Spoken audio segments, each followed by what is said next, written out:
عوام کو سرکاری دفاتر کی بجائے سیاسی ڈیروں پر بلا کر ان کی عزت نفس کو مجروح نہ کیا جائے۔ ایسا ہوتا رہا تو شہری ووٹ کی طاقت سے بدلہ لیں اور دفاتر کا گھیراؤ کریں گے۔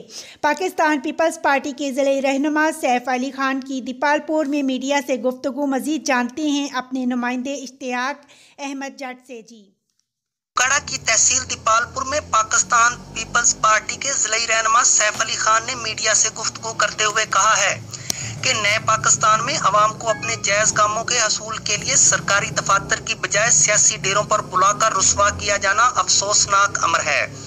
دیپال پور میں بالخصوص محکمہ سوئی گیس اور لیسکو افسران کو سیاسی دباؤ میں لا کر تحریک انصاف کے مقامی رہنماؤں نے یرغمال بنا رکھا ہے۔ شہریوں کو اپنے جائز کاموں کے حل کے لیے سیاسی ڈیروں پر بلایا جاتا ہے، جس سے شہری شدید اذیت کا شکار ہیں۔ اگر ایسا عمل جاری رہا تو عوام اپنے ووٹ کی طاقت سے آئندہ انتخابات میں حد تک امیز سلوک اختیار کرنے پر ضرور بدلہ لیں گے۔ انہوں نے خبردار کیا کہ اگر یہ عمل بند نہ ہوا تو دمادم مست قلندر ہوگا اور دفاتر کا گھیراؤ کیا جائے گا۔ Ishtiaq Ahmed Jatt, district reporter, QBN news, Okara.